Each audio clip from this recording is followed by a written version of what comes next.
नमस्कार, आप देख रहे हैं 5 की बात। मैं हूं आपके साथ पूजा यादव। खबर लखनऊ से है। गोरखपुर को सीएम योगी की बड़ी सौगात, 122 करोड़ की विकास योजनाओं की सौगात दी है। 175 विकास परियोजनाओं का शिलान्यास किया। वीडियो कॉन्फ्रेंसिंग के जरिए सीएम योगी ने किया शिलान्यास। 122 करोड़ की विकास योजनाओं की सौगात। गोरखपुर की आम जनमानस की भावनाओं के अनुरूप घर घर और द्वार द्वार तक विकास की योजनाओं को पहुंचाने का अभियान का एक क्रम है।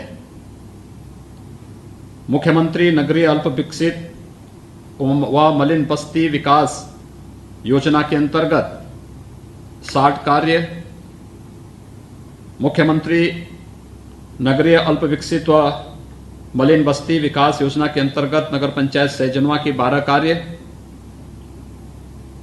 त्वरित आर्थिक विकास योजना के अंतर्गत 93 कार्य, त्वरित आर्थिक विकास योजना के अंतर्गत नगर पंचायत सैजनवा के 9 कार्य और अवस्थापना मद के अंतर्गत 1 कार्य, कुल मिलाकर के 175 परियोजनाओं की शिलान्यास का एक कार्यक्रम गोरखपुर के हर मोहल्ले, हर गली तक विकास की योजनाओं को पहुंचाने का एक अभियान है। मैं गोरखपुर की जनता को इसके लिए हृदय से बधाई देता हूं। गोरखपुर के नागरिकों को इसके लिए हृदय से बधाई देता हूं। गोरखपुर विकास की नई ऊंचाइयों को छू रहा है। याद करिए, आज से 20-22 वर्ष पहले गोरखपुर के बारे में देश और दुनिया की धारणाएं क्या थी, लेकिन आज न केवल गोरखपुर के बारे में बल्कि प्रदेश के बारे में भी वो धारणाएं बदली हैं। प्रदेश में अधिकाधिक निवेश हो रहा है, उसका लाभ गोरखपुर और पूर्वांचल को भी मिल रहा है। 2014 में आदरणीय प्रधानमंत्री नरेंद्र मोदी जी के नेतृत्व में भारतीय जनता पार्टी की केंद्र में सरकार बनने के बाद विकास का जो शुभारंभ 2016 में गोरखपुर में 26 वर्षों से बंद फर्टिलाइजर कारखाने के शुभारंभ के साथ आदरणीय प्रधानमंत्री जी ने किया था, अगले वर्ष हम लोग गोरखपुर के फर्टिलाइजर कारखाने का शुभारंभ करेंगे। वहां पर न केवल किसानों को सस्ते में खाद मिलेगी बल्कि पूर्वी उत्तर प्रदेश के नौजवानों को रोजगार और नौकरी की ढेर सारी संभावनाएं भी आगे बढ़ेंगी। एम्स अब गोरखपुर के लोगों को उच्च स्तरीय स्वास्थ्य सुविधा के लिए दिल्ली, मुंबई या लखनऊ नहीं बल्कि गोरखपुर में ही उन्हें उच्च स्तरीय सुविधा मिलेगी। बीआरडी मेडिकल कॉलेज में प्रधानमंत्री स्वास्थ्य सुरक्षा योजना के अंतर्गत सुपर स्पेशलिटी ब्लॉक का उद्घाटन पहले ही हो चुका है। इस समय डेडिकेटेड कोविड हॉस्पिटल का निर्माण वहां हो गया है, चल रहा है। साथ ही साथ एम्स में विगत वर्ष ही हम लोगों ने एमबीबीएस में प्रवेश प्रारंभ करने के साथ अगले वर्ष तक हम लोग इंडोर की सुविधा भी गोरखपुर एम्स में दे देंगे। यह एक बेहतरीन सुविधा पूर्वांचल वासियों को गोरखपुर के माध्यम से प्राप्त हो रही है।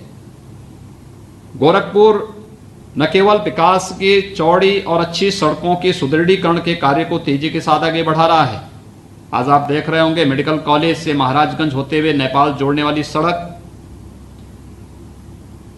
देवरिया से गोरखपुर में मोहद्दीपुर होते हुए गोरखनाथ मंदिर होते हुए जंगल कौड़िया पीपीगंज होते हुए नेपाल को जोड़ने वाला मार्ग, इन सब के चौड़ीकरण के कार्य को जहां तेजी के साथ आगे बढ़ाने का कार्य चल रहा है, वहीं रामगढ़ ताल गोरखपुर में एक विश्वस्तरीय पर्यटन की सुविधा को विकसित करने के बेहतरीन केंद्र के रूप में विकसित हो रहा है। इसके किनारे पर गोरखपुर का एक चिड़ियाघर भी विकसित हो रहा है। हमारा प्रयास है इस वर्ष के अंत तक हम चिड़ियाघर का शुभारंभ भी कर सकें और उसमें हम लोगों ने हर प्रकार के देश और दुनिया के उन सभी प्रकार के जीव जंतुओं को वहां पे लाने की कार्रवाई हो रही है, जो न केवल मनोरंजन के लिए बल्कि छात्र छात्राओं के लिए भी वहां पर उनके ज्ञानवर्धन का भी एक कार्य उसके माध्यम से होगा। आप जाइए राजघाट में, जहां पहले बड़ी संख्या में पूर्वांचल के लोग अंतिम संस्कार के लिए जाते थे, कितनी दुर्व्यवस्था थी, अव्यवस्था थी। आज आपको बेहतरीन पर्यटन केंद्र के रूप में वह क्षेत्र विकसित होता हुआ दिखाई दे रहा है। एक बेहतरीन स्थिति में एक तस्वीर बदली है और मुझे लगता है आज की ये परियोजनाएं गोरखपुर के विकास की जो अंतिम एक छोर बचा हुआ था, जिसको लेकर के अक्सर लोगों के मन में थी कि गली मोहल्लों की सड़कें नहीं बन पा रही हैं, उन सड़कों को बनाने के क्रम में आज हम एक साथ इतनी ढेर सारी सड़कों को, 175 सड़कों को, जो महानगर के सभी वार्डों के साथ ही हमारा प्रयास है। बहुत सारी सड़कों को हम पहले दे चुके हैं। इन सड़कों को देने के साथ ही सभी कार्य व्यवस्थित तरीके से आगे बढ़ेगा। विकास हम सब की प्राथमिकता होनी चाहिए और विकास के माध्यम से ही हम लोग एक व्यापक परिवर्तन आम जनमानस के मन में दे सकते हैं। यह न केवल हमारे लिए रोजगार की संभावनाओं को विकसित करता है, बल्कि हम सब के बारे में आम जनमानस की धारणा को, देश और दुनिया की धारणा को भी बदलने का कार्य करता है। और ये कार्य गोरखपुर की जनता ने, गोरखपुर के सामाजिक व्यापारिक संगठनों के कार्यकर्ताओं ने, भारतीय जनता पार्टी समेत सभी संगठनों के कार्यकर्ताओं ने बखूबी इस कार्य को बहुत व्यवस्थित तरीके से आगे चलाया है। इसलिए विकास का कोई दूसरा विकल्प नहीं हो सकता है।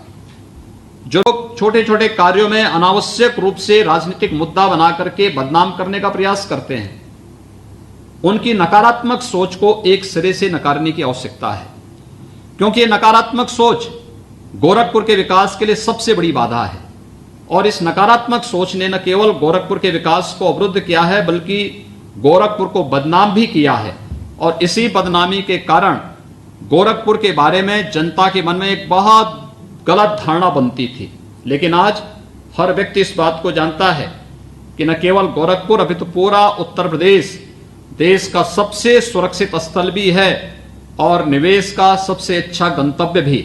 इस गंतव्य के नाते आज दुनिया के हर एक निवेशक उत्तर प्रदेश में निवेश करना चाहता है, गोरखपुर में निवेश करने का इच्छुक है और प्रदेश के अलग अलग क्षेत्रों में निवेश करने के लिए वह पूरी तरह उतावला दिखाई देता है। मैं आज के इस अवसर पर जब गोरखपुर को इतनी ढेर सारी परियोजनाओं की सौगात गोरखपुर की जनमानस की भावनाओं के अनुरूप देने का कार्य हो रहा है, तब मैं आप सबका मैं आह्वान करूंगा कि हमें विकास के बारे में एक सकारात्मक रुख अपनाना पड़ेगा।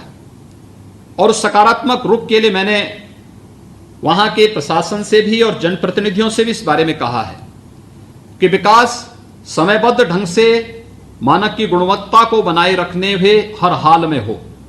ये जो 175 परियोजनाएं एक साथ शिलान्यास हो रही हैं, गोरखपुर महानगर की भी और सहजनवा की भी, मंडलायुक्त तो गोरखपुर से मैं कहूंगा कि हर एक योजना के लिए एक नोडल अधिकारी की तैनाती करना और उनके मानक की गुणवत्ता को और समयबद्धता को सुनिश्चित करने की कार्रवाई हो, जिससे आगामी 2-3-4 महीने के अंदर ही ये सभी परियोजनाएं पूर्ण होकर के जहां गोरखपुर की जनता को व्यापक राहत देने का कार्य करेंगी, वहीं साथ ही साथ हर एक कार्य के लिए अगर सड़क बनेगी तो उसके लिए जल निकासी के लिए नाली भी बनेगी। ऐसा नहीं कि अधूरा कार्य हम छोड़ देंगे कि पहले हम सड़क बनाते थे वह भी अधूरी बनाते थे। दूसरा, इस बात को मेरे संज्ञान में आया है, कुछ सड़कों के बारे में पूर्व में की गई कुछ सड़कों के बारे में बात भी संज्ञान में आई है कि सड़क 400 मीटर बनी है, लेकिन उसका भुगतान कुछ लोगों ने 700-700 मीटर तक करवाया है। ये कौन से ऐसे कार्य हैं, उन सड़कों की जानकारी सूची बना करके और उनसे वसूली की कार्रवाई भी हमें सुनिश्चित करनी चाहिए। और सीएम योगी का बड़ा बयान, यूपी में अब नहीं होगा कोई भी कैराना और कांधला। किसानों के असली मसीहा थे चौधरी चरण सिंह। सीएम ने बुलंदशहर विधानसभा उपचुनाव के लिए कार्यकर्ताओं को संबोधित किया। सीएम योगी ने बूथ, मंडल और सेक्टर पदाधिकारियों में उत्साह भरा।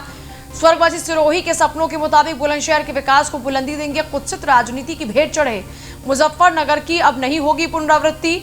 सीएम योगी ने कहा कि सबका साथ, सबका विश्वास और सबका भरोसा हमारे लिए सिर्फ नारा नहीं, संकल्प है। केंद्र और प्रदेश सरकार की जितनी भी कल्याणकारी योजनाएं हैं, हमने पूरी पारदर्शिता से बिना भेदभाव के इनका लाभ सबको दिया। पहले की सरकारों में इसके लिए जाति, धर्म, मजहब और क्षेत्र होता था। हर व्यक्ति जो शांति और विकास चाहता है वो भाजपा को भी चाहता है। आप उस तक पहुंचेंगे तो वो आपको छोड़कर कहीं जाने वाला नहीं।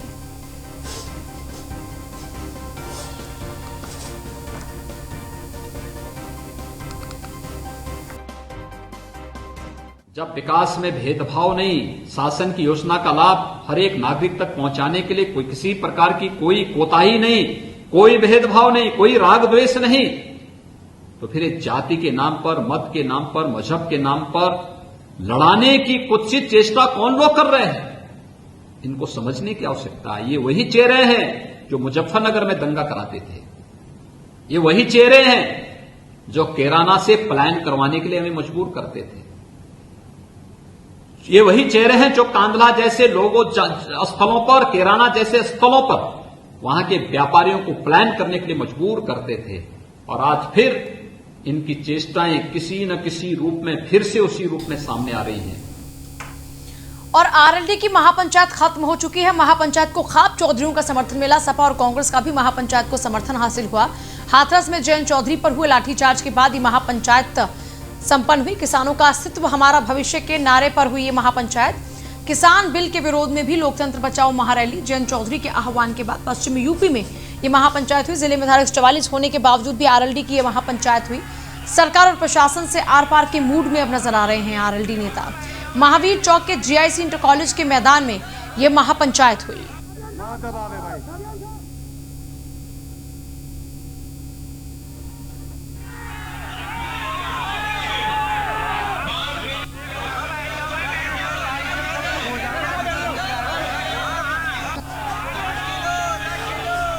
हाथरस कार में एसआईटी ने जांच पड़ताल तेज कर दी है। गांव के करीब 40 लोगों को बुलाया गया और 40 लोगों से पूछताछ करेगी एसआईटी की टीम। गांव के कई लोगों को एसआईटी ने नोटिस दिया है। पुलिस लाइन पहुंचने के निर्देश दिए हैं और मामले से जुड़े अधिकारियों के भी बयान लिए जा रहे हैं। पुलिस लाइन के प्रशासनिक भवन में एसआईटी दर्ज करा रही है इन ग्रामीणों के बयान।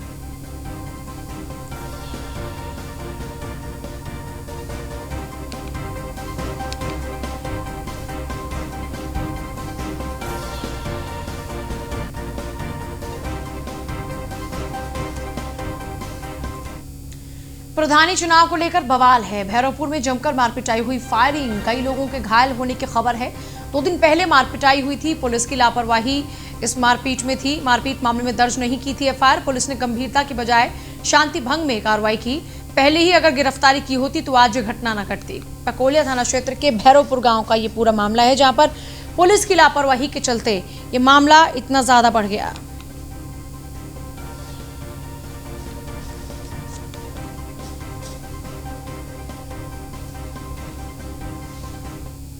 हाई टेंशन तार की चपेट में आए 14 लोग झुलस गए। 14 लोगों में 12 बच्चे शामिल हैं। 3 की हालत गंभीर है। सभी को अस्पताल में भर्ती कराया गया। हरैया थाना क्षेत्र के उदयपुर मजगवा गांव की यह घटना है।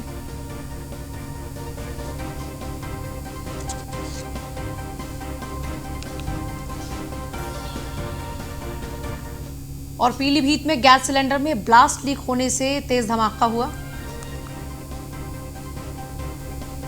चपेट में आने से 5 लोग झुलस गए। सभी को सीएचसी में कराया गया भर्ती। 4 लोगों की हालत गंभीर बताई जा रही है।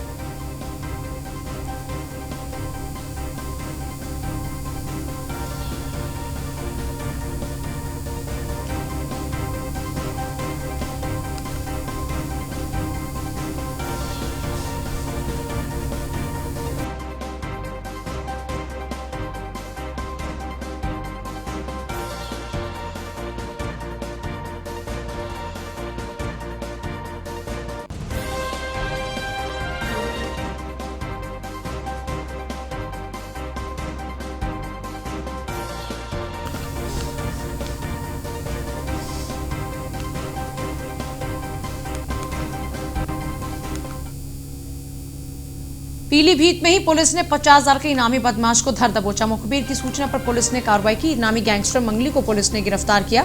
बीसलपुर थाना पुलिस और एसटीएफ की बरेली यूनिट को मिली है सफलता। बदमाश से पुलिस ने एक तमंचा, 4 जिंदा कारतूस बरामद किए। आपको बता दें कि शायद दिमाग के इस अपराधी के ऊपर पहले 25,000 का इनाम घोषित हुआ था, फिर उससे बढ़ाकर 50,000 रुपए कर दिया गया। 3 साल से गायब इस शातिर अपराधी को पकड़ने के लिए स्थानीय पुलिस को एसटीएफ का सहारा लेना पड़ा। पुलिस इसे एक बड़ी कामयाबी मान रही है। वर्ष 2017 से मंगली नामक अपराधी वंचित था बिशनपुर थाने से, जिस पर डीआईजी बरेली रेंज महोदय द्वारा 50,000 रुपये का इनाम घोषित किया गया है। और ये बहुत दिनों से इसकी पुलिस तलाश कर रही थी। हम लोगों ने एसटीएफ की भी मदद ली और एसटीएफ की मदद से इसको कल गिरफ्तार किया गया है। इसके पास से अवैध असलहा और कारतूस मिले हैं। इसके खिलाफ इस जनपद में कुल 15 मुकदमे पंजीकृत हैं, एक शातिर अपराधी है। वर्ष 2017 से मंगली नामक अपराधी वंचित था बिशनपुर थाने से, जिस पर डीआईजी बरेली रेंज महोदय द्वारा 50,000 रुपये का इनाम घोषित किया गया है। और ये आज भारतीय वायुसेना अपना 88वां स्थापना दिवस मना रही है। वायुसेना दिवस के मौके पर इस बार भी शानदार परेड और भव्य एयर शो का आयोजन हुआ। हर साल की तरह इस बार भी हिंडन बेस पर वायुसेना अपना शौर्य का प्रदर्शन कर रही थी। राफेल आसमान में अपनी ताकत को दिखा रहा था।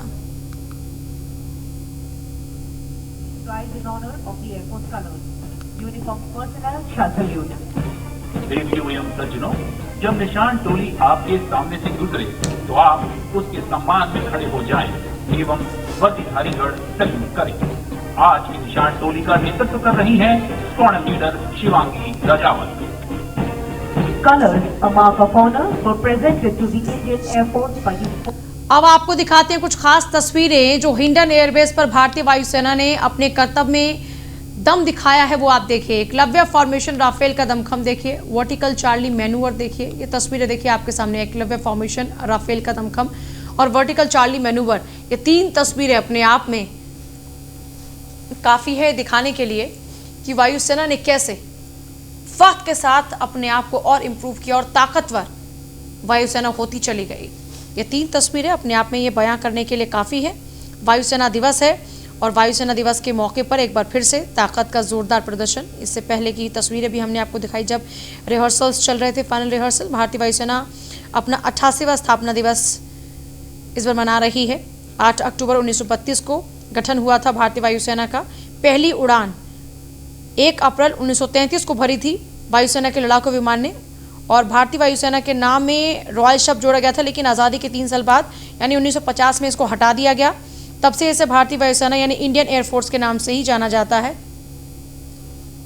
तो ये तस्वीरें हम आपको दिखा रहे हैं वायुसेना दिवस के शौर्य की। ये तस्वीरें हैं 88वां स्थापना दिवस वायुसेना का हिंडन बेस पर शौर्य और परेड में जो रंग आप देख पाएंगे वो अपने आप में ऐतिहासिक हैं।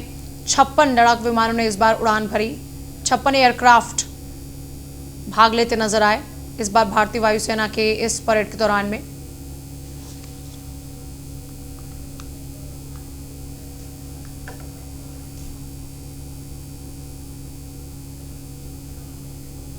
और फिलहाल ले रहे हैं आपसे इजाजत। नमस्कार।